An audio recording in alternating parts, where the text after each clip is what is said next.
Hola jóvenes, muy buenas tardes. Vamos a avanzar en el estudio del lenguaje ensamblador. Ya estuvimos trabajando, o ya estuvieron trabajando con los capítulos uno y 2, los cuales tienen que ver con antecedentes, tanto de lo que tiene que ver un poquito con la cultura o con el contexto general del lenguaje ensamblador, y después con el contexto que tiene que ver con el funcionamiento interno de un microprocesador, ¿vale?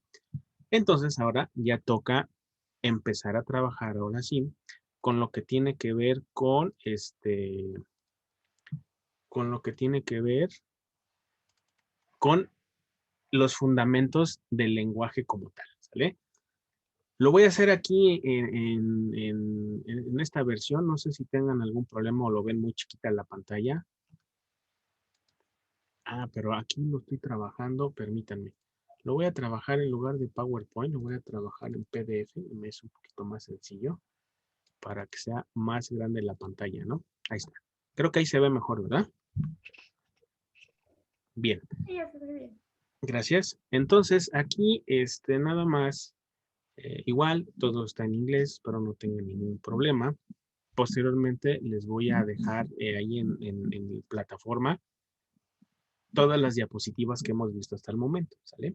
Sin embargo, sí necesito que vayan haciendo ustedes sus propios apuntes antes de que yo les pueda dar este material, ¿va? Recuerden que basándonos en el capítulo 3 nuevamente, va a quedar una tarea la cual consistirá en hacer los esquemas o resúmenes correspondientes de los apartados que se les indiquen respecto al capítulo 3. ¿Órale? Entonces, pues bueno, vamos a empezar con los fundamentos. Así como cualquier otro lenguaje, C, Java, C++, el que me digan, cada uno de ellos tiene ciertas reglas sintácticas, ¿no? Para poder escribir el código fuente que posteriormente va a ser, eh, finalmente va a ser codificado o traducido al lenguaje máquina, ¿va? Entonces, por eso es importante trabajar con los fundamentos del lenguaje ensamblador. Vuelvo a repetir un concepto. El lenguaje ensamblador no es más que un conjunto de reglas, ¿sí? Que me permiten escribir el código fuente para algún proceso o aplicación que yo necesite.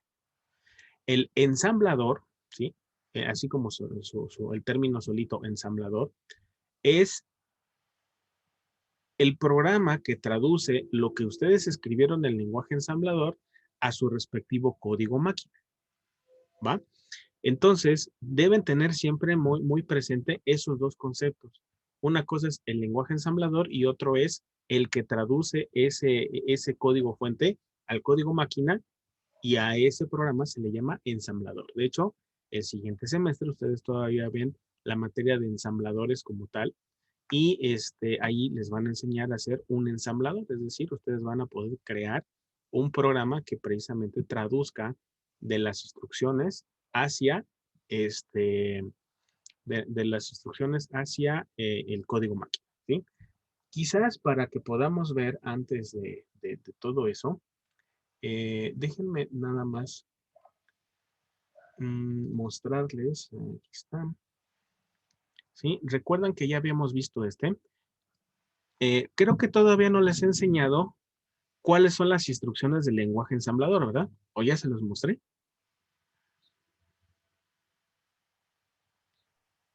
No, todavía no. Bueno, voy a partir de esto, fíjense. Aquí está, bueno, obviamente el libro. Me voy a ir, a ver, permítanme otra vez, déjenme regreso. Y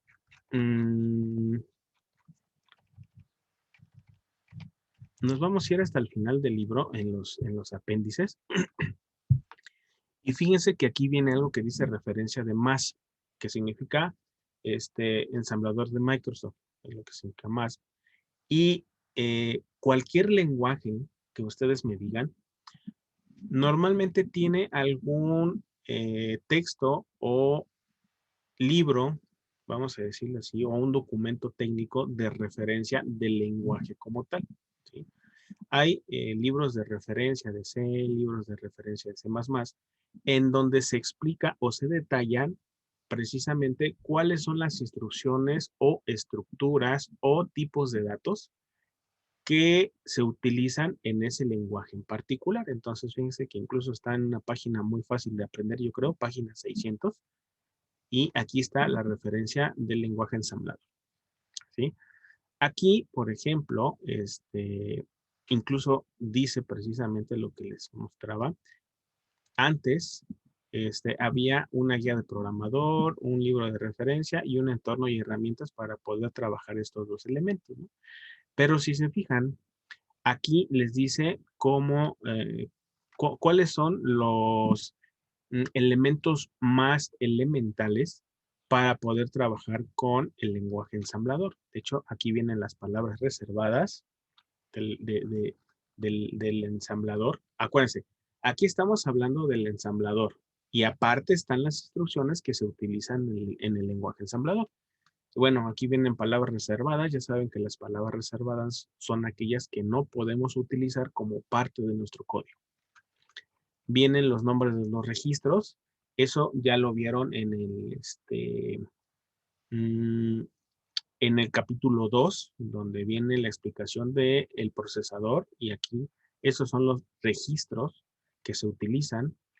Y ya después viene el ensamblador de Microsoft y ya también aquí les dice algunas cosas. Antes, obviamente, no habían entornos de desarrollo tan elaborados como ahora. Antes se hacía todo en la línea de comandos. Se escribía primero el código fuente, se guardaba como un archivo .acm con esa extensión y ya después con el ensamblador, de hecho, si se fijan, es ml.exe. Este programa lo que le teníamos que dar como argumento era el archivo fuente que yo quiero traducir, ¿sale? Y bueno, aquí venían todas las opciones y demás. Obviamente en el entorno que estamos trabajando no va a operar de esa forma, ¿sale? Entonces, viene aquí opciones de la línea de comandos. Esto es así como que, vamos a decirlo como tal, muy, muy arcaico. Quizás ya no se utiliza como tal, pero como cultura general yo creo que es bueno saberlo. Y aquí les dice cuáles son los argumentos de la línea de comandos que utiliza el programa ml.exe, que es el ensamblador de Microsoft. Hay otros ensambladores, acuérdense.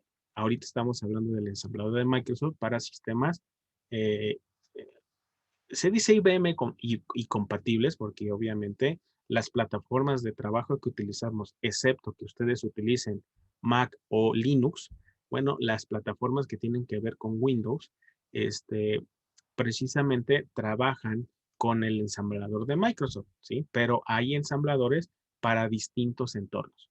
Sin embargo, el concepto o el paradigma de programación del lenguaje ensamblador, pues sigue siendo el mismo, ¿no? Es un lenguaje en el cual tengo que detallar paso por paso lo que yo quiero que haga el procesador, a diferencia de los lenguajes de alto nivel. Entonces, bueno, aquí vienen lo que podemos poner como argumentos para el programa y demás. ¿Se acuerdan que habían unas cosas que se llaman directivas? Bueno, creo que no, eso viene en el capítulo 3 que vamos a ver ahorita. Aquí hay algunas cosas que se llaman directivas. Ahorita explico qué cosa es una directiva. Y aquí vienen todas las directivas, o bueno, las que más se utilizan. ¿Ya vieron? ¿Qué más viene? Y si se fijan, viene lo que tiene que ver con bueno, la forma en cómo se trabajan esas directivas. Insisto, ahorita vamos a ver qué es una directiva, ¿no? Y finalmente, ya vienen algunos símbolos, demás, operadores. Es decir, si ustedes quisieran tener a la mano, así, instrucciones, operadores, directivas, los elementos básicos del lenguaje, no explicados así en detalle, sino el manual original de los lenguajes ensambladores de Microsoft, pues podrán imprimir esta documentación, ¿no? Sin ningún problema. Ahora, ya que tenemos esto, después de que les explica todo esto, ya viene un apéndice B que ahora sí dice el conjunto de instrucciones IA32, que es el conjunto de instrucciones que trabajan los programas que trabajan sobre plataforma Windows, ¿no? Entonces, observen que aquí les dice cómo se van a interpretar precisamente esas instrucciones. Vienen, qué significa cada uno de los operandos que vamos a ver en las instrucciones posteriormente. Y ahora sí, a partir de la página 621, ya vienen todas las instrucciones del lenguaje ensamblador. Si me preguntan cuántas son, la verdad no las he contado, ¿no? Porque obviamente está bien difícil utilizar todas, ¿no? Pero bueno, aquí pueden venir y ver, bueno, a ver qué significa esta instrucción, les dice qué es, cuáles son las banderas que va a afectar cuando se genere o cuando se ejecute esta instrucción. Y normalmente viene un pequeño ejemplo o descripción, además de las formas como se puede utilizar esa instrucción. Y ese es un elemento bien importante, porque cuando trabajamos con el lenguaje ensamblador, a veces no sabemos si la variante que estamos utilizando de esa instrucción es válida o no es válida. Entonces, se tendrían que venir a estas hojas de referencia, en donde, por ejemplo, esta instrucción SHR se puede utilizar de 4 formas distintas, no más. O sea, solamente estos formatos son aceptados. Y así con todas las instrucciones, ahorita vamos a ver algunas muy en particular, ¿sale? Entonces, pues aquí ya sería, a ver, hasta dónde termina, déjenme ver nada más, hasta qué página. Incluso aquí vienen las instrucciones de punto flotante, ¿ya vieron? Sí. Entonces, si ustedes quisieran tener así a la mano un manual express sin explicaciones, sino simplemente los fundamentos tanto del lenguaje, como, más bien de las instrucciones para el procesador como del ensamblador, pues tendrían que imprimir de la página 600 a la página 649, ¿no? Un panfletito de 50 páginas y ahí tendrían todo lo necesario para poder programar. Obviamente, la experiencia de la programación se va adquiriendo conforme se practica, ¿va? Entonces, ¿por qué inicié con esto? Bueno, porque acá vamos a ver precisamente cómo interactúa tanto el lenguaje ensamblador como el ensamblador, ¿sale? Vamos a ver qué relación tiene entre ellos y cómo se van compaginando y cómo se van entrelazando entre ellos, ¿órale? Entonces, pues lo primero, o en general, perdón, que de lo que trata este capítulo es acerca de los elementos básicos del lenguaje ensamblador. Viene un ejemplo de suma y resta. Después viene una explicación de lo que significan estos 3 conceptos. Ensamblar, lo voy a poner en español, ¿no? Ensamblar, linkear, no sé si linkear sería una forma correcta de decir, y ejecutar los programas, ¿no? Cómo se definen datos, cómo se definen constantes simbólicas. A lo mejor no abarcamos mucho. Y uno que en este momento de plano no estamos en condiciones de trabajarlo, sería el modo de programación en direccionamiento real. ¿Por qué no?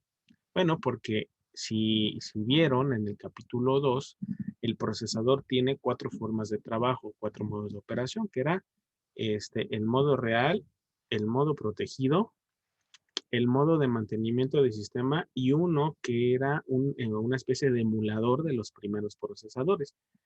Todos los sistemas operativos gráficos como los que estamos acostumbrados con Windows o incluso Linux y todos los demás trabajan en el modo protegido del procesador. Y esa protección se refiere precisamente a que uno como programador no tiene acceso de forma directa hacia la memoria, sino que el sistema operativo es el que gestiona la memoria y ahí yo no me puedo meter. Digo, hay formas, siempre hay formas, ¿no? Pero de manera intencional no lo podemos realizar. Entonces, por eso es que al menos este último tema y parte de las constantes simbólicas, quizás no los abarquemos con demasiado detalle, ¿vale? Entonces, los elementos básicos del lenguaje ensamblador, pues son pues, lo que comúnmente se trabaja en cualquier lenguaje, ¿no?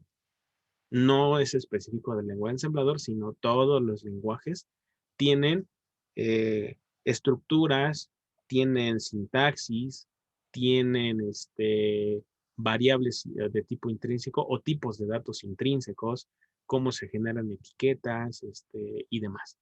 Igual pasa con el lenguaje ensamblador y entonces tendremos que ver precisamente todos estos elementos para ver cosas que quizás van a encontrar muy parecidos a algún lenguaje de programación que ustedes ya conozcan, que quiero suponer que en general la mayoría de ustedes conoce el lenguaje C. Como mínimo conocen el lenguaje C. A ver, díganme, porfa, de los que están aquí presentes. Sí, ¿verdad? Pues ni modo que los que no estén presentes me digan algo, pues no se puede. ¿Quiénes conocen o quiénes saben programar en C? Pongan manita arriba.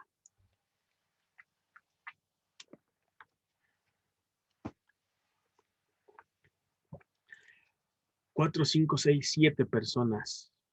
Y ya vemos 11. ¿Y los demás? Pascal. Híjole. Tenía años que no escuchaba de Pascal. Creo que yo quería aprender Pascal cuando empecé la carrera, allá por 1997, 98.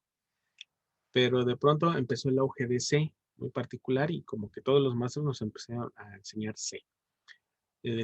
Y bueno, entonces van a encontrar de pronto algunas cosas que ya conocen en ese lenguaje de programación en C, pero no es porque se parezcan a C, más bien aquí pues tiene no prioridad, sino tiene más, tiene precedencia un lenguaje más viejo que otro, ¿no?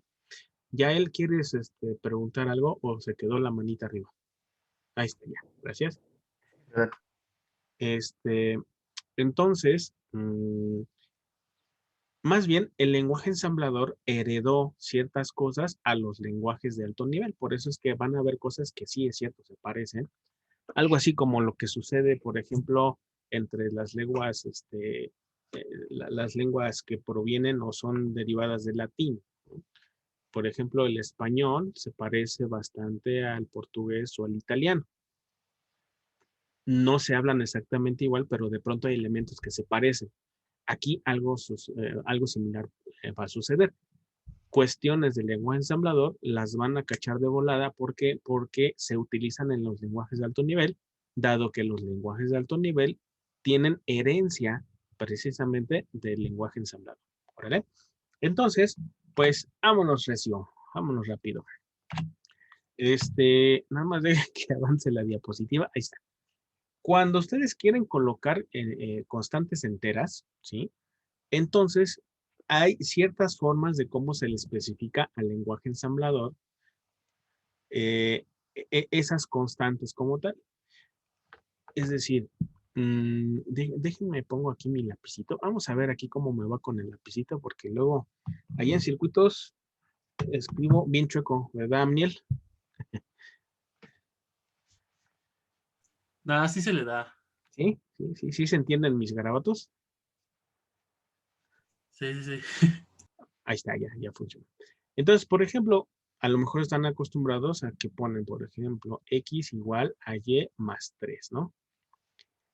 Esto, pues ya sabemos que es una variable, esto es otra variable, pero esta es una constante. Cuando ustedes le ponen así al lenguaje C, el número 3, ¿en qué base está?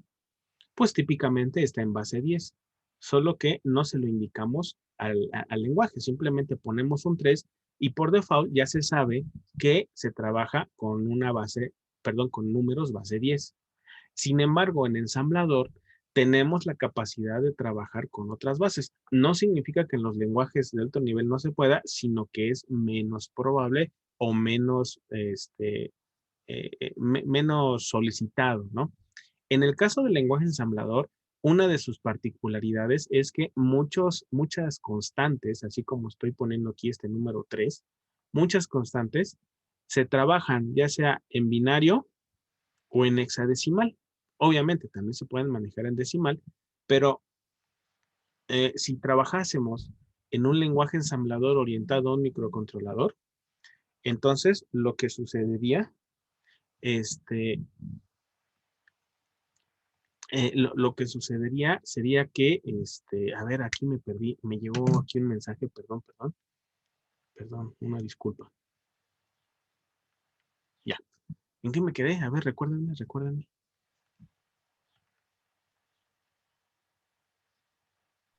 Mencionó algo de un lenguaje ensamblador para un microcontrolador.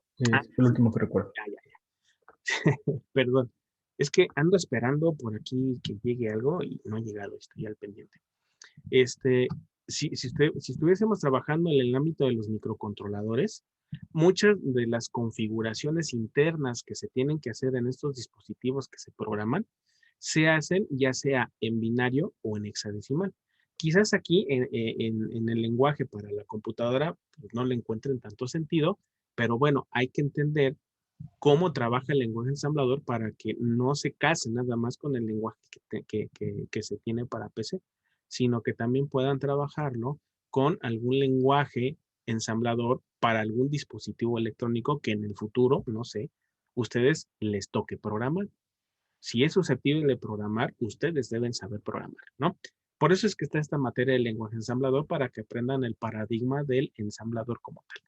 Entonces, como aquí estamos viendo en esta diapositiva, opcionalmente cuando nosotros definimos una constante entera o cuando escribimos una constante, entonces opcionalmente le podemos poner el signo más o el signo menos, depende, y normalmente se puede trabajar en binario, decimal, hexadecimal u octal. El que más se utiliza, ¿cuál es? Binario y hexadecimal, podría yo decir en mi experiencia. Obviamente que si el programa está enfocado a PCs, pues por default el que se utiliza más es el decimal, ¿vale? Y entonces, ¿cómo le indicamos al ensamblador? Acuérdense, el lenguaje ensamblador va a ser traducido por el ensamblador, ¿vale? Y entonces ahí, ¿cómo le podemos indicar que el dato que estoy colocando está en decimal, hexadecimal, binario u octal? Yael, ¿querías preguntar algo? Sí, profe, le iba a preguntar que en qué casos utilizamos el binario y el hexadecimal.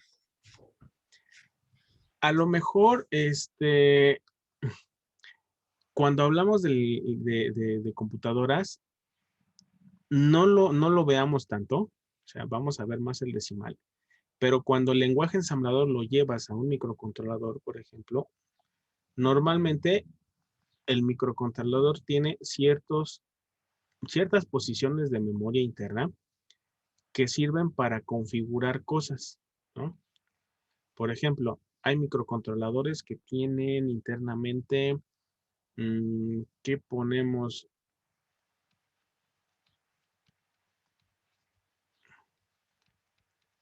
Estoy escribiendo aquí algo, ¿eh? Tienen un modo de puertos. O sea, los microcontroladores son circuitos integrados. Todos sus pines se reparten en N cantidad de puertos. Entonces, esos puertos yo les puedo decir, esto es un pin de entrada, este es un pin de salida, estos 4 son de entrada, todo el puerto va a ser de entrada, cuántos puertos voy a utilizar. Y normalmente cada uno de los bits que están asociados a ese registro o esa posición de memoria de control o de configuración, perdón, se van poniendo unos y ceros así como tal, ¿no? Aquí van 2, 3, 4, 5, 6. Me faltaron 2. Voy a poner los 2 que me faltan. ¿Sí? Por ejemplo, esa es una palabra en binario, ¿no? Ustedes pueden colocarla como 0, 0, 1, 0, 1, 0, 1 y esto está en base 2. Bueno, de acuerdo a lo que ustedes ya vieron en otro video, si yo quiero transformar esto a hexadecimal, entonces esto lo pongo como 9 y el otro, ¿qué sería? Creo que es el 5, ¿no? 5 base 16. Entonces, cuando tú escribes algún dato, por ahí va a haber una instrucción que incluso vamos a ver aquí, pero que existen muchos lenguajes, no en todos, pero en la mayoría existe. Podemos poner, por ejemplo, este TCON, así se llama el registro internamente en algún microcontrolador, y le ponemos 95H, ¿no? Que le estamos diciendo que vamos a poner un 95 en este otro registro y esta instrucción le dice que lo mueva, es decir, que copie el 95 al TCON. ¿Y eso para qué me sirve? Bueno, a lo mejor para configurar los puertos. Por eso es que es necesario entender los datos binarios y hexadecimales, porque a pesar de que para computadoras quizás no podamos llegar hasta ese nivel de control del procesador, si ustedes van con los conocimientos de este lenguaje ensamblador y entienden los conceptos, pueden agarrar cualquier lenguaje ensamblador y entenderle de volada. Obviamente tendrán que contextualizar sus conocimientos al dispositivo que están programando.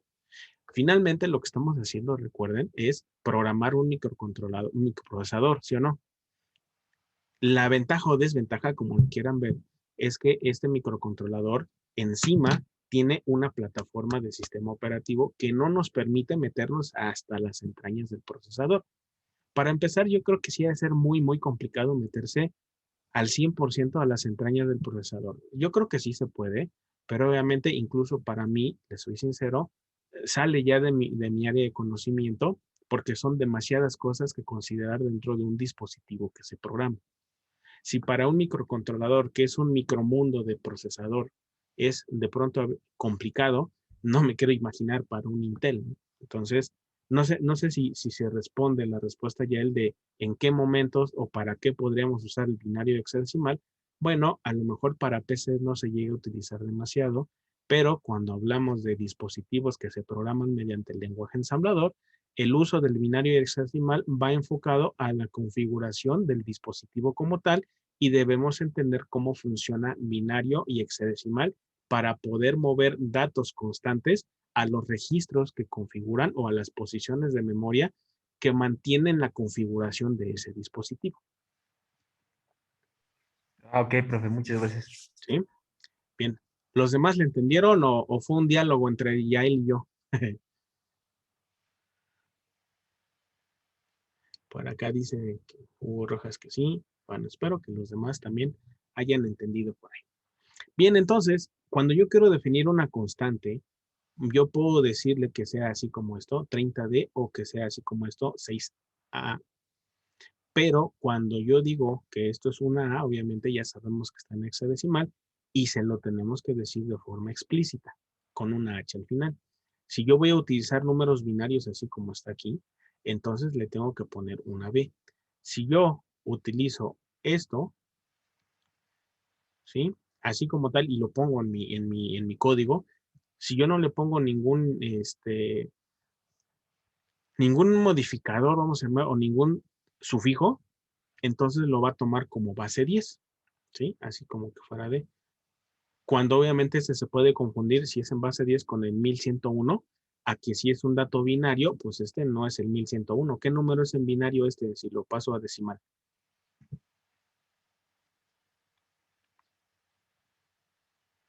Creo que es el 13, ¿no? Este sería el 13 base 10, o sea, la conversión de binario a decimal. Pero si al ensamblador yo no le digo y nada más le pongo así esto, 101, por default, si yo no le pongo ningún sufijo al número constante que yo quiero utilizar, pues obviamente lo toma como decimal. Y 1101 es muy distinto de 13, ¿no? Entonces hay que tener cuidado con esos detalles. De ahí en fuera, creo que no hay ningún problema. Aquí hay una anotación nada más, que si vamos a utilizar números hexadecimales, si empieza con una letra, ese número hexadecimal, tenemos que modificarlo para que empiece con un 0. Es decir, cualquier cantidad en hexadecimal cuyo valor empiece con una letra, le tengo que anteponer un número 0. ¿Órale? Entonces, creo que de aquí, no sé si haya o exista alguna pregunta.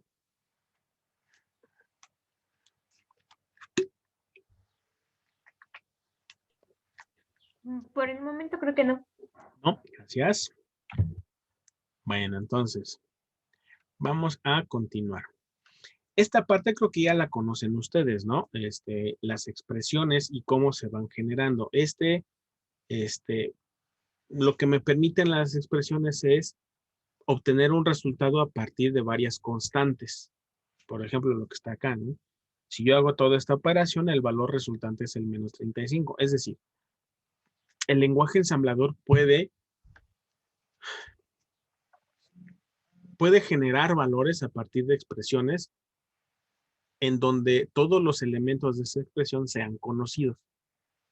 ¿sí? Si por ahí encontramos alguna variable o algo, obviamente ya no entran dentro del contexto de expresiones enteras, ya entraría en otro tipo de expresiones, ¿sí? Pero si nosotros necesitamos generar enteros a partir de expresiones para hacer operaciones aritméticas, pues bueno, ya nada más tendríamos ahí que ver cuáles son los resultados finales, ¿no? Hay operadores, ya vieron que hay paréntesis, signo de más, de menos, multiplicador, más bien multiplicación, división, el módulo, sumar, restar y demás. Bueno, ahí vienen. Eso creo que se parece mucho a los lenguajes de alto nivel, ¿no? Ahora, aparte de trabajar con números constantes, también podemos trabajar con cadenas constantes, ¿sí? Esto creo que funciona muy similar a lo que trabajan ustedes con printf. Supongo que sí conocen la estructura printf, ¿verdad? Sí. Sí, es muy socorrida. Bueno, la otra es para sacar datos hacia pantalla, es el cout, ¿no? Pero ¿cuál es la característica de cualquiera de esas dos funciones o de esos dos flujos hacia pantalla? Que el dato o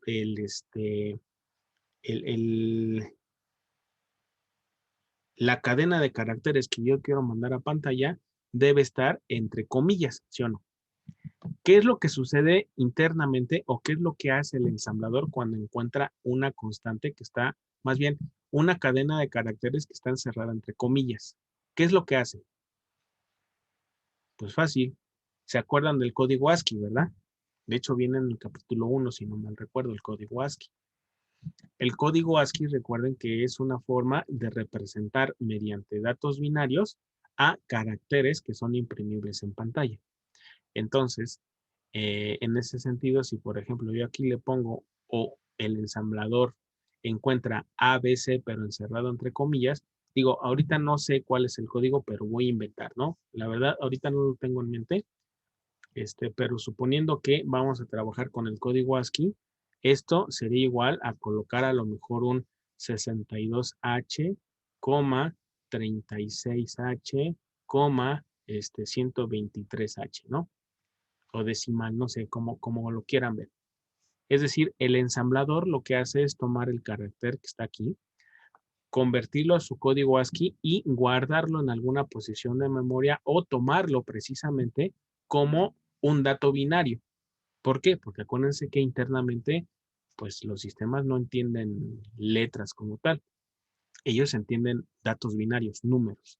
Todo se basa en números. Entonces, eso implicaría que el ensamblador, cuando en nuestro código hecho en lenguaje ensamblador encuentra datos que están encerrados entre comillas simples o dobles, pues lo que hace es traducir ese carácter a su respectivo código ASCII. Insisto, aquí en este ejemplo no corresponde el código ASCII, pero lo que quiero que entiendan es qué es lo que hace el ensamblador y a esto que estamos generando se le llaman constantes caracteres o constantes cadenas. ¿Sale? Entonces, esto después nos va a servir para generar menús y demás. Órale. ¿Se entendió aquí lo que quise expresar? Sí, profe. Gracias. Bien, ahora, aquí tenemos que trabajar con algo que se llaman palabras reservadas e identificadores. Y aquí este es un punto muy, muy importante que deben ustedes mantener en mente a lo largo de todo el aprendizaje del lenguaje ensamblador. ¿Por qué? Porque las palabras reservadas, de hecho ya lo vimos acá en el libro, en la parte de arriba, en la página 600, acuérdense que viene lo que es en sí cómo trabaja el ensamblador. Las palabras reservadas son palabras que en mi código no las puedo utilizar como parte de mi código fuente, ¿sí? Sino que ya están utilizadas por el ensamblador, ¿sí? Ya en cuanto el ensamblador reconoce esa cadena de caracteres, ya sabe que tiene que hacer algo o se le está diciendo que tiene que hacer algo. Y después vienen unas cosas que se llaman identificadores. Y muchas veces, ¿qué creen? En los lenguajes de alto nivel, cuando cuando se empieza a trabajar con ellos, tenemos la idea de que, pues, lo que trabajamos para guardar cosas son variables, ¿no? Sin embargo, no es del todo cierto. O sea, se reduce a eso, pero lo correcto es hablar de identificadores. ¿Qué es un identificador? Bueno, un identificador no es más que una serie de caracteres que va a ser utilizado para algo. Después vamos a ver cuál es ese algo. ¿Va? Esos identificadores se pueden utilizar para nombrar ciertas cosas. Normalmente, ¿qué es lo que se nombra? Posiciones de memoria.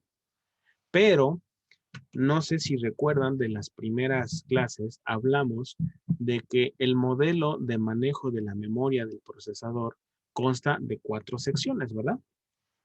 ¿Se acuerdan cuáles son las 4 secciones de memoria que trabaja o en las que organiza el procesador la memoria de cada uno de los programas? ¿Alguien se acuerda? ¿O alguien ya lo vio en alguno de los videos que han quedado de tarea?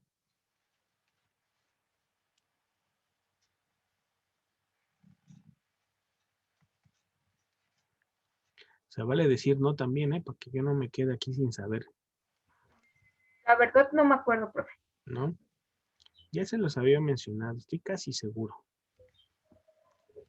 Todos los programas, básicamente, tienen un espacio de memoria asignado para que puedan trabajar. Es decir, ustedes abren cualquier programa que me digan y en la memoria RAM se reserva un espacio de memoria. Pero ese espacio de memoria, a su vez, se organiza de cierta manera. Así funcionan todos los programas. En antaño, bueno, lo básico que se trabajaba era que teníamos dentro de ese rango de memoria donde se cargaba el programa y se reservaba específicamente para ese programa, a su vez se subdividía en 4 secciones.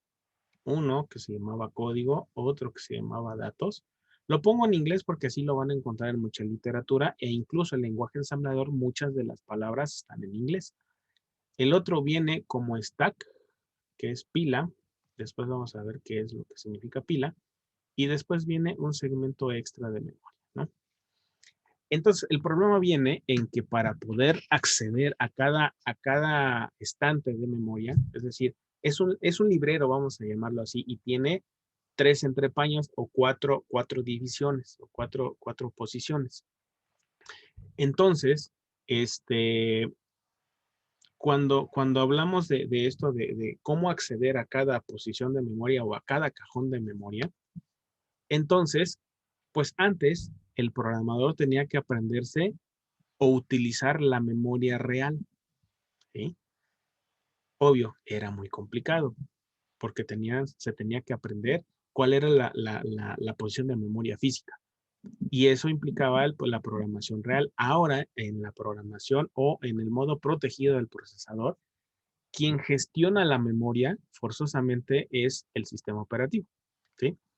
Entonces yo no puedo llegar y decirle, ¿sabes qué? No, yo quiero que esta instrucción la pongas en tal posición de memoria porque me va a decir, en esa posición que tú quieres, ya hay otro programa funcionando. Entonces, ¿sabes qué? Lo que vamos a hacer es que tu programa que tú querías que estuviera aquí, donde ya está otro programa, le vamos a hacer un offset. ¿Qué significa un offset? Un corrimiento para que en vez de que lo pongas en esta posición de memoria, va, te doy chance, pero aquí, en este otro espacio que va después de lo que ya está ocupado. Y entonces eso da una dinámica un poco compleja de cómo utilizar la memoria actualmente, bueno, en el modo protegido. Pero creo que sí tienen la noción de que si nosotros tenemos n cantidad de RAM, pues entonces esa cantidad de RAM, cada posición de memoria tiene una dirección. En eso creo que estamos de acuerdo, ¿verdad? Entonces, a lo mejor en esa repartición de en esa repartición de la memoria que se tiene para cada programa, a lo mejor aquí tenemos desde la dirección 00, a lo mejor hasta la dirección 0FH. ¿Por qué lo pongo en hexadecimal? Porque normalmente así lo van a encontrar en las explicaciones de este tipo, ¿no? Y la siguiente posición sería así, 0100H, y a lo mejor llega hasta otra posición de memoria, ¿cuál se me ocurre? A lo mejor 01FF, ¿no? Digo, estos son ejemplos así muy ficticios, ¿no? Y a lo mejor en la siguiente posición vamos a empezar a partir de esa posición de memoria y así nos las llevamos. A lo mejor aquí llego hasta la 2FFH y bueno, ahí seguiría para. Resulta que cuando yo guardo mi programa o cuando el ensamblador guarda el programa y lo ensambla, las instrucciones se quedan codificadas o se quedan guardadas en esa área de código. Y todo lo que yo trabaje con lo que tienen como concepto de variables se pone en el área de datos. Pero ¿cómo hacerle para entrar a esa área si en ensamblador, pues prácticamente tendremos que saber las direcciones físicas? Entonces lo que hace el ensamblador y todos los demás lenguajes de programación es que se trabaja con este esquema de identificadores, ¿sí? Ese esquema de identificadores es lo que te dice, bueno, para que no te tengas que aprender la memoria física o la memoria real, mejor ponle apodos. Y a lo largo de tu programa, pues tú ponle apodos. De todas maneras, quien va a gestionar la memoria de forma real o de forma ya en las plataformas actuales, pues va a ser el sistema operativo. Entonces, ¿para qué te preocupas de aprenderte la posición de memoria? Mejor apréndete el nombre de esa posición. Y entonces, cuando hablamos de que a una posición de memoria le ponemos un nombre, por ejemplo, a este le ponemos inicio, si ese nombre que yo le asocié a esta posición pertenece al área de código, entonces a ese normalmente le llamamos etiqueta, ¿sí? Pero si a lo mejor a esa posición yo le pongo un nombre A, pero esa posición de memoria ya pertenece al área de datos, entonces, ¿qué creen? A ese identificador que acabamos de, crear, es lo que ustedes típicamente le llaman variable. Cuando ustedes hacen esta instrucción int x, en realidad lo que le están diciendo al sistema es que reserve una posición de memoria. ¿Dónde está? ¿Quién sabe dónde está? Pero a esa posición de memoria le vas a poner el nombre de X. Y a lo largo de tu programa, tú le llamas X. Pero internamente, esa X representa un número. ¿Qué significa ese número? Una posición de memoria. Si esa posición de memoria se encuentra dentro del área de datos, típicamente ustedes están acostumbrados a llamarle variable. Pero si esa posición de memoria corresponde a un área de código, entonces a ese identificador o a esa variable no se le llama variable, se le llama etiqueta. ¿Sí se entiende? Entonces, finalmente, ¿qué son los identificadores? Pues no son más que apodos que se le ponen a posiciones de memoria específicas. Y dependiendo del lugar de donde yo estoy apuntando con ese apodo que acabo de poner, se le llama variable o se le llama etiqueta. ¿Se entendió?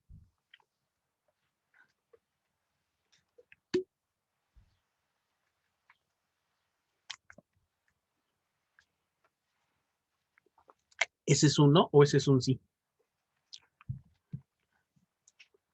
Pues nada más 3 le entendieron.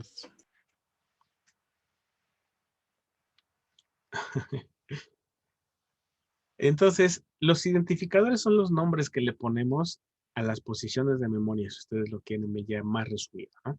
Pero esos nombres que yo voy a utilizar tienen ciertas características o ciertas reglas de cómo las vamos a trabajar, ¿vale? ¿Cuáles son esas reglas? Bueno, resulta que los identificadores pueden ser de 1 a 247 caracteres. Sin embargo, yo nunca he visto un identificador que tenga 127 caracteres, ¿no? Si lo que hace un identificador es aligerarnos la carga de tener que aprendernos la dirección de memoria de algo, pues como para qué me voy a complicar la vida poniendo identificadores o nombres de datos así muy grandotes, ¿no? Pongo normalmente palabras cortas, alusivas a lo que uno está apuntando en el programa o el tipo de variable o el uso de la variable que yo estoy utilizando como parte de datos del programa. ¿sí? Entonces, ahí va de 1 a 247 caracteres, es decir, de ese tamaño podría ser un nombre de una variable.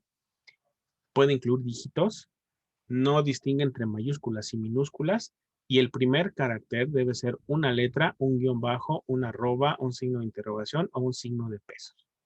¿Qué quiere decir?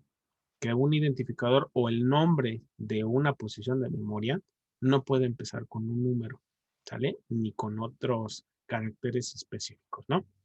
Me refiero a símbolos, ¿sí? Entonces, normalmente empieza con letras, es lo que normalmente se utiliza. De tal forma que ustedes, por ejemplo, cuando hablan de variables, ustedes hacen int, x, y, z, punto y coma, ¿no? ¿Qué significa? Que van a generar o van a reservar espacio para 3 variables de tipo entera, ¿sí?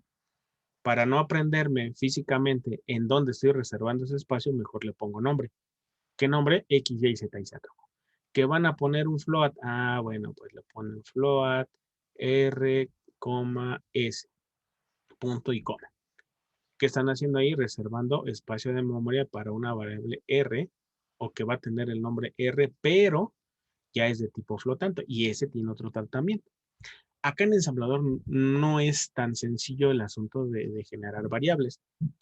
Ya llegaremos a esa parte y ya verán el porqué. Entonces, bueno, eso es respecto a los identificadores, ¿no? Ya si hablamos de las palabras reservadas, ¿sí? Dentro de las palabras reservadas, bueno, son palabras que no pueden utilizarse como identificadores. Ya vimos que es un identificador. Una cadena de caracteres que le pone nombre a una posición de memoria, ya sea en el área de datos o en el área de código, ¿sí? Entonces, un identificador no puede, una palabra reservada, perdón, no puede ser usada como un identificador. ¿Cuáles son? Ah, bueno, pues aquí acuérdense que les dice que vean el apéndice A, y ya vimos dónde está el apéndice A, y ahí les va a decir, las palabras reservadas son estas, así que por ningún motivo pueden usar esas palabras que el ensamblador de Microsoft ya tiene reservadas para su uso propio, ¿va? Bueno, entonces,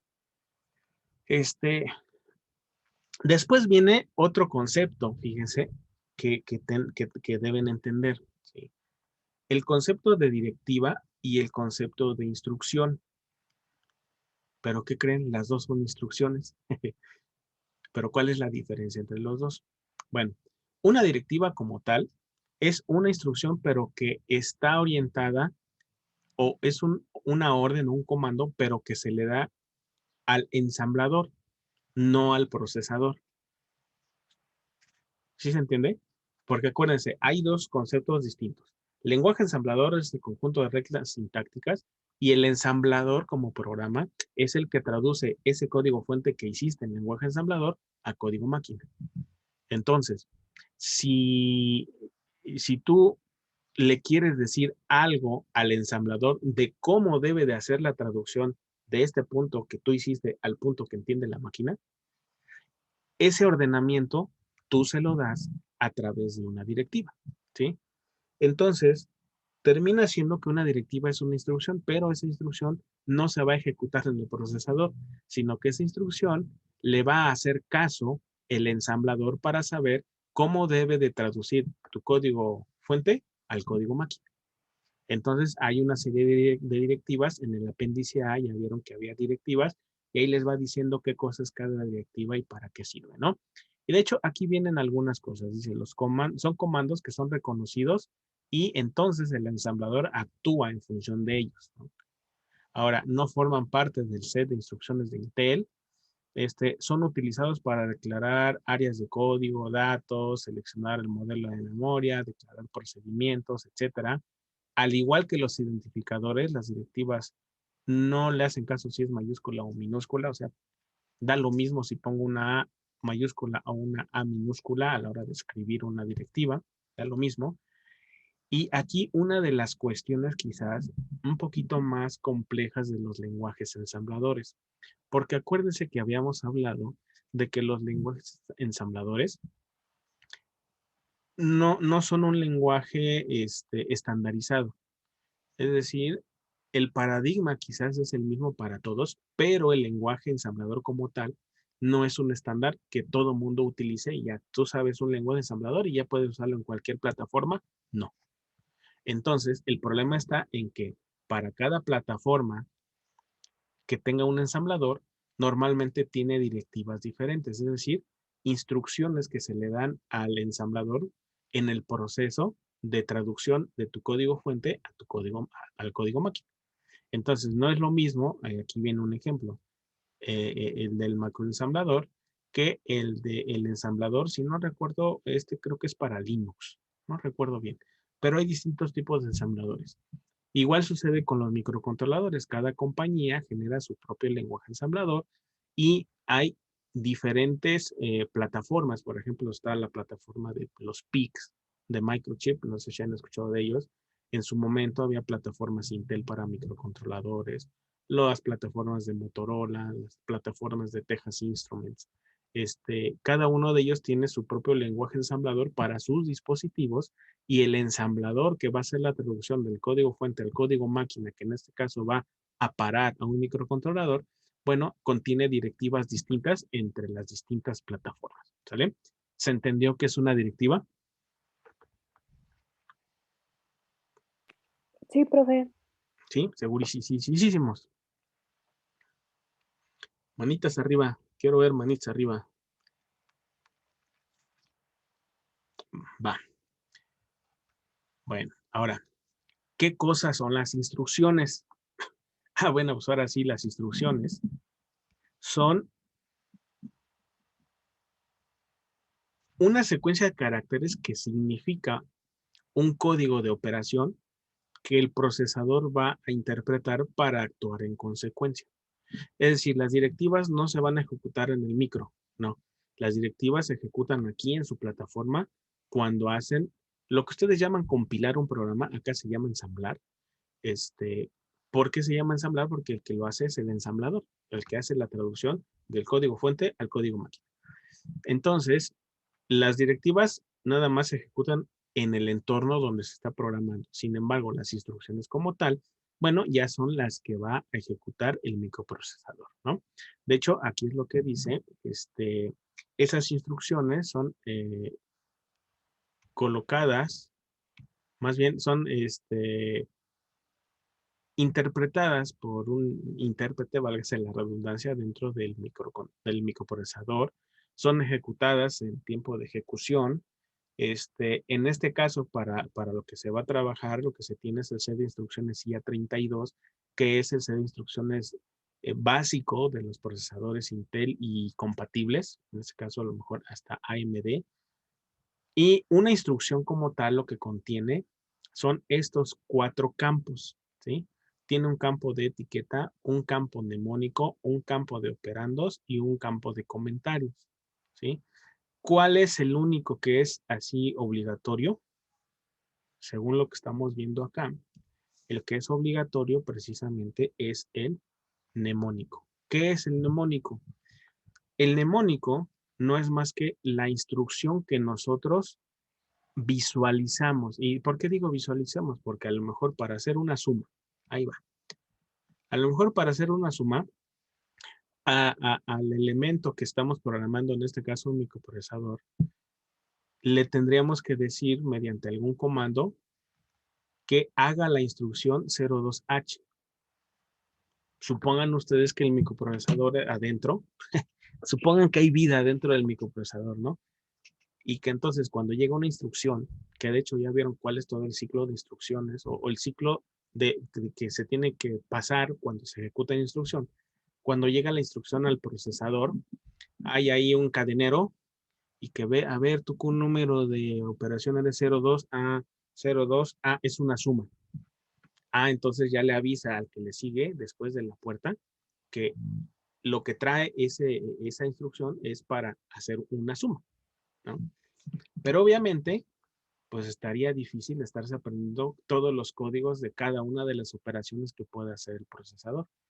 Y más aún, porque del mismo tipo de operación pueden haber muchas variantes, ¿sí? Entonces, pues, ¿cómo le hago para aprenderme todas las variantes? Por ejemplo, de la suma. O a lo mejor hay una instrucción que yo creo que ya han visto mucho, que es la instrucción move, que a lo mejor tiene el código de operación 0FH, ¿no?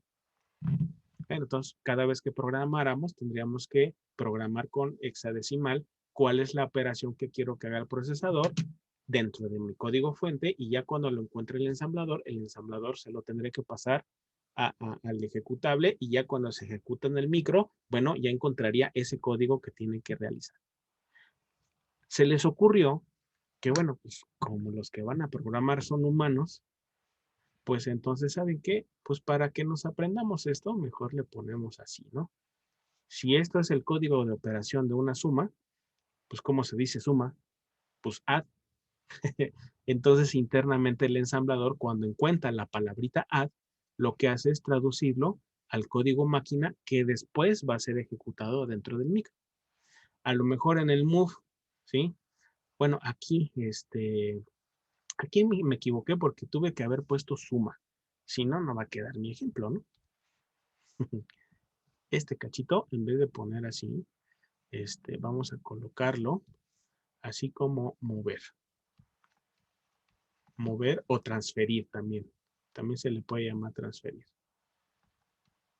Transferir. ¿Sí?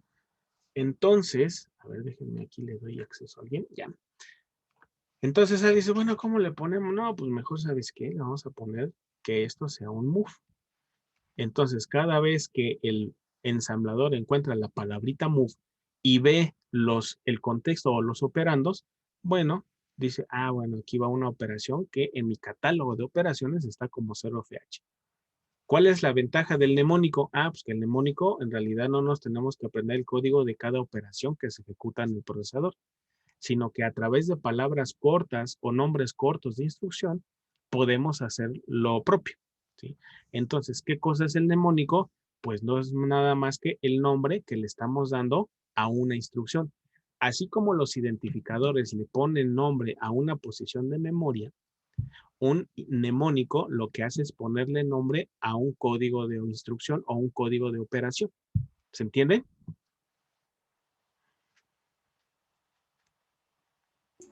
Sí. Sí, profe. ¿Sí? Va, entonces, este mnemónico es así como que a fuerza, ¿no? No hay de otra. Si no, pues, si no le pongo instrucción, pues que va a interpretar el ensamblador y después que va a ejecutar el micro. Entonces, no hay de otra. ¿Se acuerdan que habíamos hablado de etiquetas? Ah, bueno, es que resulta que yo les hice esa diferenciación de que cuando un identificador está apuntando a un espacio de memoria del código o de programa, a ese identificador se le llama etiqueta, ¿sí? Entonces, al final de cuentas, esta etiqueta que dice aquí, lo podemos tomar como un identificador.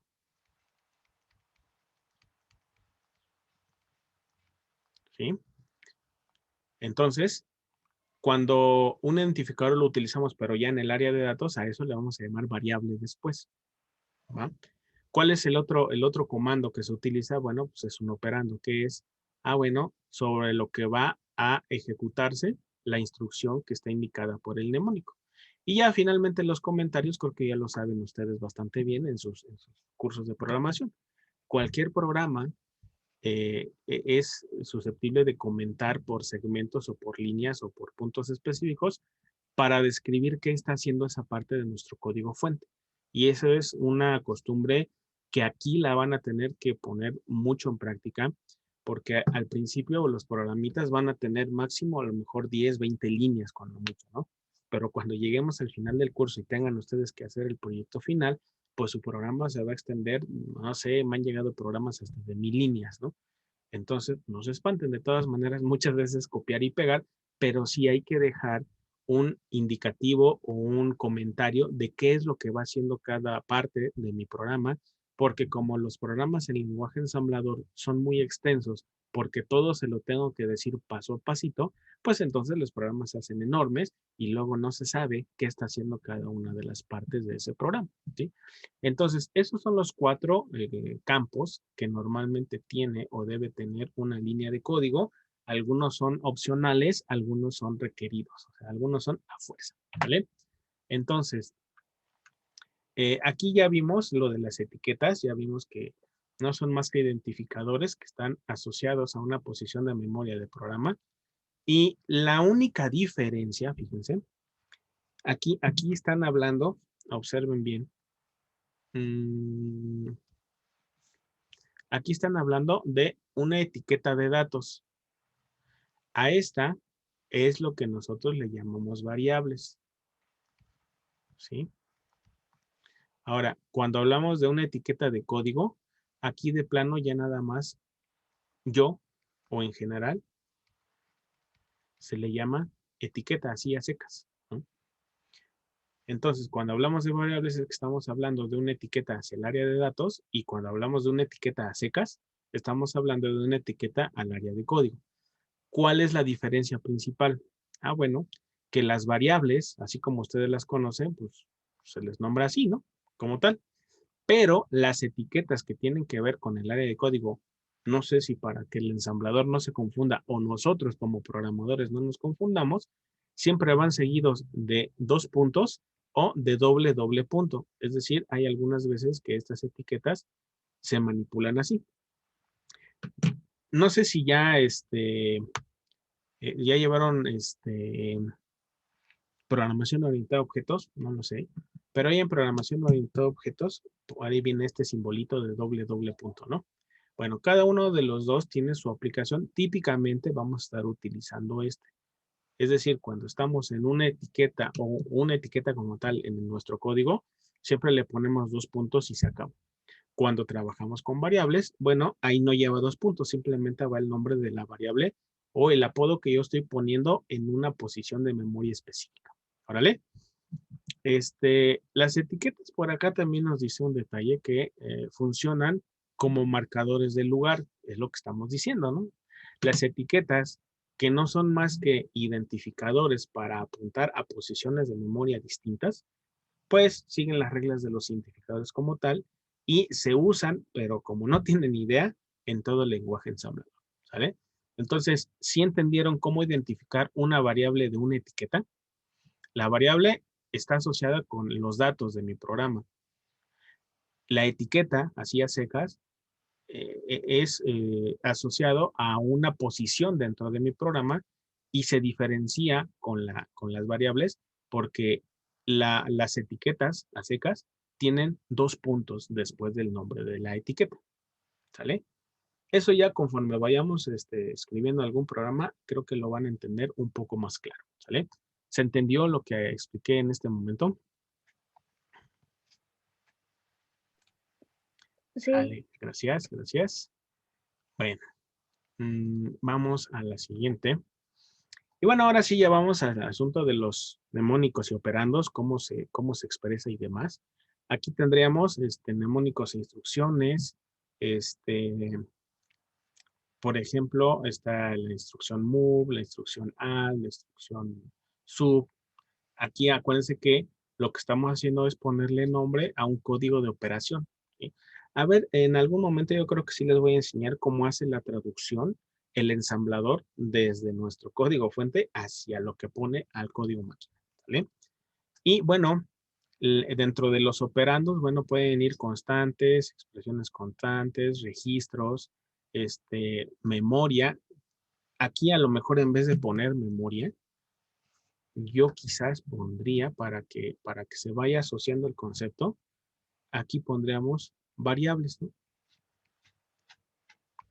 Es decir, cuando yo estoy hablando de que en una instrucción necesito operandos, esos operandos sobre los cuales van a actuar las instrucciones pueden ser constantes, expresiones, registros o variables como tal, ¿vale?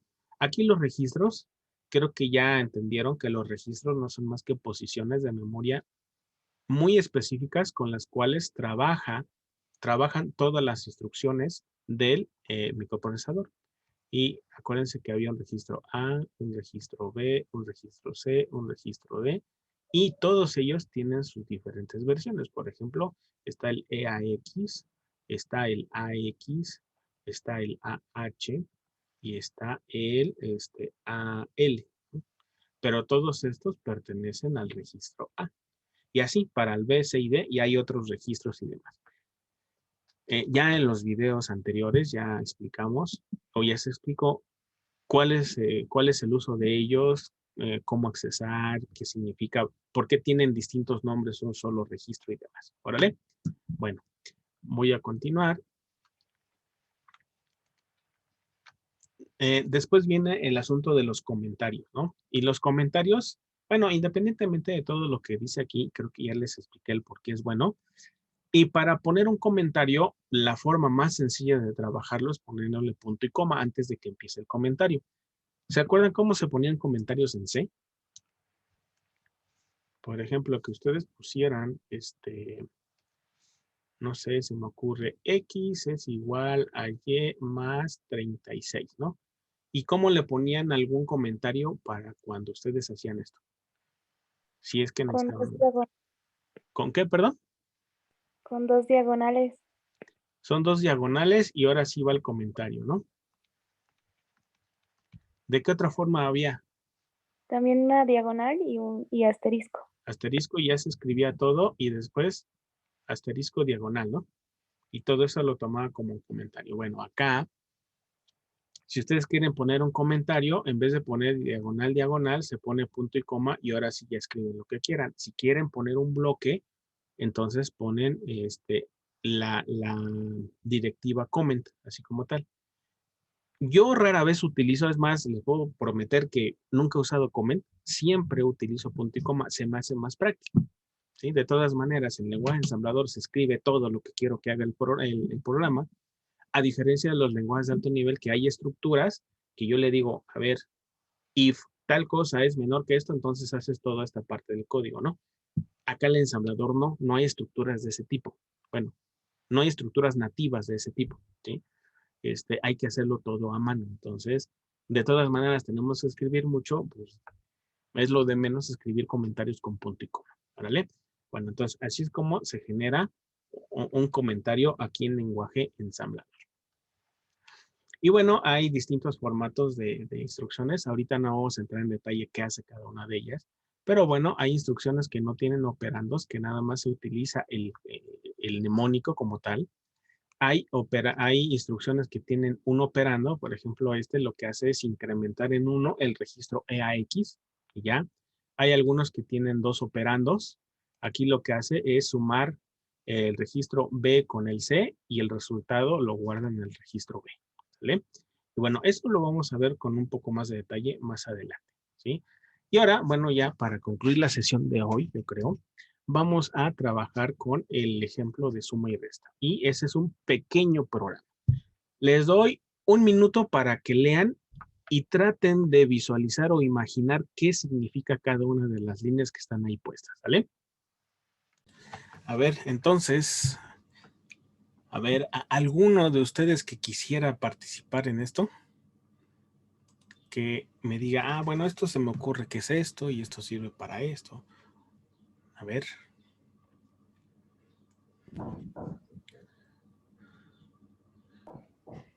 Bueno, a mí se me ocurre, bueno, primero, lo que está entre paréntesis también es parte del programa. ¿Eso? Sí. ¿Sí? Ok, bueno, pues lo primero, el title, es como se va a llamar el programa, ¿no? Bueno, se me ocurre. Lo que está entre paréntesis, me imagino yo que es el archivo donde lo vamos a sacar. No sé, la verdad no sé. Pues el punto y coma ya habíamos dicho que eran los comentarios. Ah, aquí en include, ay, no sé, se me olvidó. Se me olvidó qué significaba. A ver, alguien que le quiera ayudar, ¿qué es el include? Ese lo han utilizado en C, pero a fuercita, ¿no? Bueno, es para el apartado de librerías, ¿no? Ajá. Eso mero. Es también lo que en Python se le conoce como, bueno, lo conocemos como imports, ¿no? Eh, el punto code, la verdad sí no sé. Después, Perdón. después sí, adelante, adelante. Bueno, ya con main le indicamos que vamos a iniciar todo nuestro procedimiento. En el mob es para asignar a, a EAX. Bueno, lo vamos a guardar en EAX, Ujú, este dígito. Y ujú, aquí vemos cómo queda.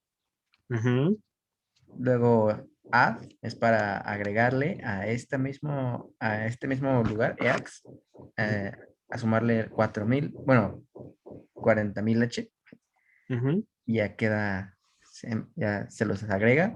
Luego sub es para quitárselos, como dice el comentario, le quita esa cantidad y pues ya nos quedan 30,000 H. Out para escribirlo. Bueno, me imagino. ¿Cuál? Call, No, pero aquí oh, no está esa, ¿no? Ah, bueno, sí es call. Ajá, sí, sí. oh, sí. Ah, bueno, y ya supongo que nos escribe los registros que tenemos. ¿Mm? Exit, pues ahí sí, no sé para qué se puede ocupar. Para salir, no sé, supongo. Y ya las últimas dos son como para finalizar el main. El 90% de lo que dijiste es correcto. Ya ven que no está tan difícil. Solo hay que saber qué cosa es cada palabra que estamos trabajando.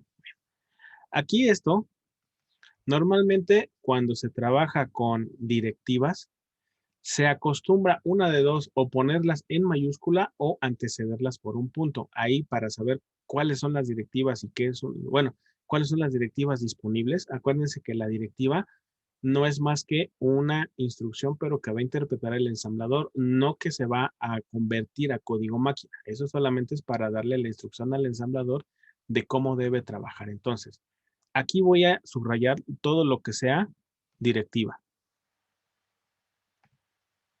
Lo estoy subrayando en color rojo. Todo lo que está en color rojo son directivas. Para mayores informes, acuda al apéndice A del libro que estamos trabajando, pero no está muy difícil. Digo, en este momento no voy a entrar tanto en detalle de qué es exactamente lo que hace todo el programa. Pero bueno, sí, esta librería de título, bueno, toma toda esta línea hasta el final, lo que esté escrito, como título del programa, y obviamente no se ensambla, o sea, no se convierte a código máquina, simplemente es para precisamente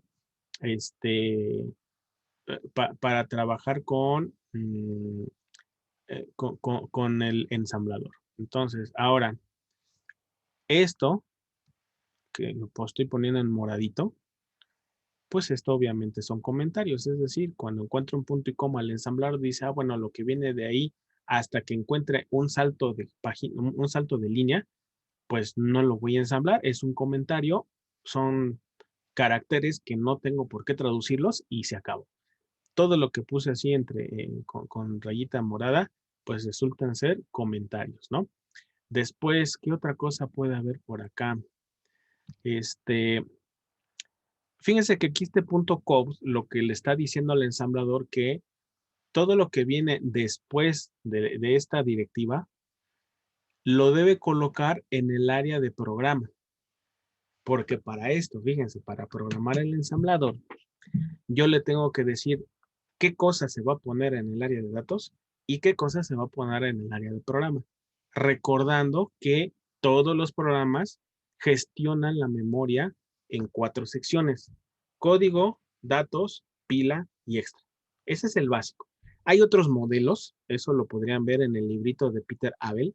Ahí vienen algunos modelos. El libro es muy viejito, pero es que el lenguaje ensamblador para Microsoft se basa en todas esas cosas viejitas, no porque no quieran evolucionar, sino porque en teoría tiene que ser compatible hacia atrás. Entonces, de ahí viene este asunto de los modelos de memoria, ¿no?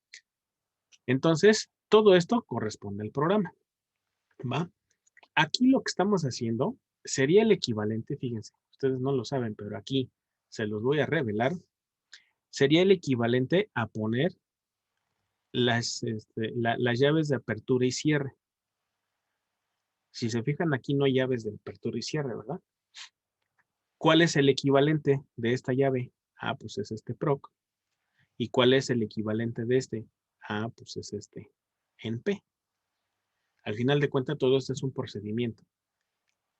no necesitamos forzosamente un procedimiento de lenguaje ensamblador, pero bueno, lo que vamos a trabajar aquí para que no extrañen tanto al lenguaje C es utilizar un procedimiento que se llama main como entrada de nuestro programa, pero bueno, después entenderemos de que no es necesario poner un procedimiento main para que nuestro programa ensamblador funcione, a diferencia del lenguaje C que sí lo necesita, ¿va? ¿Sí se entendió esto de las llaves? Sí, profe. ¿Sí? Bueno, ahora, esto es una directiva, es decir, se pueden ir al apéndice A, buscar la palabra proc y van a encontrar para qué sirve proc, para qué sirve en P. Órale. Ya la última parte es para terminar el programa. Lo que pongan ustedes de aquí en adelante, ya no lo tomen en cuenta el ensamblador. Después, ¿qué otra cosa viene por acá? ¿Qué otro color usamos?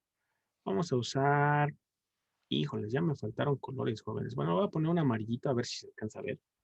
Todo lo demás, move, add, sub, call, son mnemónicos o líneas de instrucciones. Todas estas, todo lo que está en amarillo, pues son líneas de código, ¿no? Más bien líneas de instrucciones que se tienen que ejecutar. Ya el compañero explicó más o menos qué va haciendo. Insisto, no me voy a detener mucho en explicar exactamente qué es lo que hace, simplemente que entiendan que son instrucciones. Incluso este que dice call doomrex, pues resulta que este doomrex, si se fijan aquí no está escrito. ¿Dónde está puesto? Ah, pues en esa librería que tenemos ahí, la Irving 32. Y así como en los lenguajes de alto nivel que existen librerías en donde ya vienen códigos o funciones que yo puedo reutilizar para no tener que empezar desde cero la programada, igual aquí en lenguaje ensamblador se pueden hacer librerías. Tan es así que el autor del libro que estamos trabajando nos regala esta librería irving32.inc, la cual contiene muchos elementos para poder trabajar entrada de datos, salida a pantalla, ¿qué otra cosa? Manejo de números y demás. Entonces, para no tener que meternos con el asunto traumático de saber cómo funciona el BIOS, pues el autor nos dice, ¿saben qué? Pues aquí están, ya usen estas. Preocúpense por entender el lenguaje ensamblador, ya después se preocupan de cómo entrar al BIOS, ¿sí? Entonces, aunque aquí no está escrito doomrex, o sea, como parte de mi código, sí está escrito en esta librería que yo le estoy diciendo que necesito esta función y lo que va a hacer es llamar a este procedimiento. Aquí no se llaman funciones en lenguaje ensamblador, se llaman procedimientos. Y manda a llamar a estos procedimientos para que ponga en pantalla todos los registros de propósito especial, de propósito general, perdón, en pantalla. Ahorita, pues obviamente quizás no lo vayamos a ver trabajando así en vivo, pero bueno, esto es un programita en lenguaje ensamblador. ¿Cómo lo ven? ¿Se ve difícil, complicado, dificilísimo, muy fácil? A ver, cuéntenme.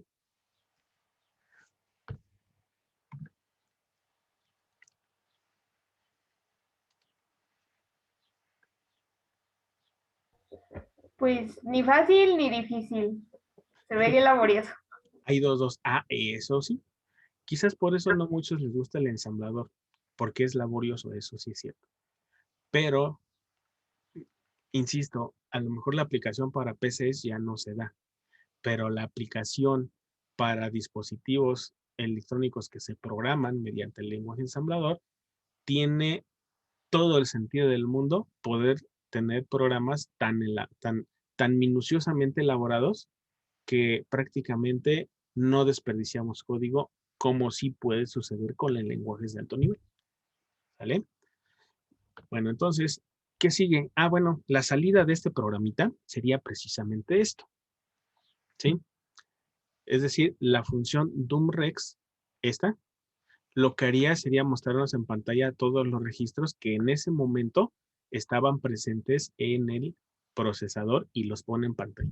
Y digo en ese momento porque acuérdense que el asunto de la multitarea, pues significa que hay varios programas ejecutándose al mismo tiempo, pero van así de forma como alternada, ¿no? Es decir, no todos al mismo tiempo, sino a una velocidad tan rápida que pareciera que están trabajando al mismo tiempo.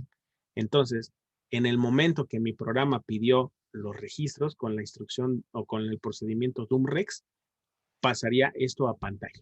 ¿Sale? Y bueno, Aquí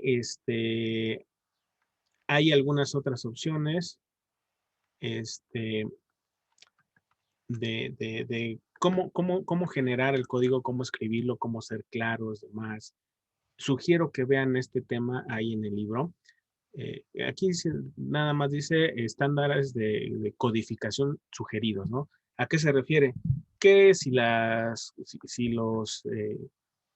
directivas las ponemos en mayúsculas, si las variables las ponemos en minúsculas, que si las instrucciones las ponemos en mayúsculas o minúsculas, que si usamos indentación, es decir, si voy a hacer una estructura que después internamente va a tener otra estructura, la estructura de adentro la pongo una tabulación a la derecha. O sea, todos esos tipos de cosas lo que generan son orden en nuestro código, ¿no? Y obviamente ahí viene en el libro cómo se trabaja. Aquí, bueno, ya no voy a entrar más en detalle porque esto ya es un poquito más complicado el entender sobre todo la primera parte, ¿no? Lo que viene después de título y antes de punto code. Ahí sí vienen algunas cosas un poquito más allá de lo que ahorita pueden comprender, ¿va? Lo vamos a dejar para después. ¿Y qué creen? ¿Qué creen? El autor nos da, sí, nos da un programa así como una plantilla, ¿no? Esa plantilla es la que vamos a estar trabajando y esa plantilla, fíjense qué es lo que contiene. Tiene el título del programa. Bueno, si son programadores así de hueso colorado, tendrían que poner toda esta información, ¿no? Digo, no sé en qué materia les dicen cuáles son las etapas para generar un programa, que en el primero tienen que hacer un pseudocódigo, luego el diagrama de flujo, ya después hacer la programación, después hacer la prueba de escritorio y todo eso, ¿no? Si son así muy metódicos, bueno, pueden colocar esto sin ningún problema. Si no, bueno, también ahí es cuestión de gustos. Por cuestión de orden lo deberían colocar. Después ya viene la librería que les digo que nos da el autor del libro para que la trabajemos. Y observen, tenemos un área de datos, un área de código y aquí les dicen, inserte las variables aquí. ¿Sí? Ya después veremos cómo se insertan y demás, ¿no? Después viene el área de código y ya después entre el proc y el exit les dice, inserte sus instrucciones ejecutables aquí. Aquí es donde vamos a programar. Y después del NP ya pondríamos los procedimientos adicionales, lo que ustedes conocen como funciones. Bueno, igual aquí van al final del código principal o del programa de entrada, ¿no? Al final se coloca un NP. Yo les voy a pasar la versión no modificada, pero sí ya ensamblada para que la trabajen de forma directa en el lenguaje ensamblado, perdón, en Visual Studio. ¿Sí? Eso no se preocupen, pero esta va a ser la plantilla sobre la cual van a estar trabajando de manera constante. ¿Sale? Van a copiar esto, el proyecto como tal, no nada más la plantilla, sino el proyecto como tal. Van a cambiar el nombre de la carpetita y sobre eso van a trabajar para un programa. ¿Que quieren otro programa? Copian el archivo original, el proyecto original, lo modifican y hacen su nuevo programa y así se la van a llevar. Por ahí eventualmente va a quedar una tarea precisamente del Hola Mundo, ya está diseñado y todo, para que lo puedan seguir. ¿Vale? Eso viene un poquitito después, ya no falta mucho, cuando mucho, así muy exagerado, 2 clases, ya llega el super programa Hola Mundo. ¿Vale? Y bueno, hasta ahí la vamos a dejar el día de hoy, ya son las 3:31. Lo que sigue, obviamente, es el ensamblado, definición de datos, que serían otros 2 puntos que tendríamos que ver, así muy, muy específicamente. ¿Sale? Entonces, me gustaría saber si en este momento tienen alguna duda o comentario respecto a lo que vimos el día de hoy.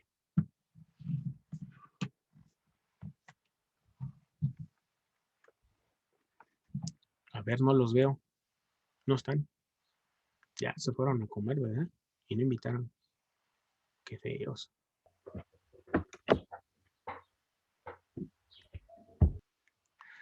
¿Alguna duda que tengan? ¿No? ¿Nada? Por mi parte, y hasta el momento no, profe. Bien. ¿A poco sí expliqué muy clarito? Sí, esta es la parte donde ya se empieza a poner interesante el curso porque empiezan a aprender los principios de la programación como tal. Antes estábamos en la parte contextual para poder llegar a esta parte. ¿Sí? Pues bueno, entonces, si nadie tiene algún comentario y si ya todos tenemos hambre, pues vámonos, ¿no? Que aquí espantan. Entonces, pórtense bonito y nos vemos en la siguiente clase. Hasta luego. Hasta luego, profe. Claro, profe, gracias. Hasta luego, profe. Bye. Hasta luego.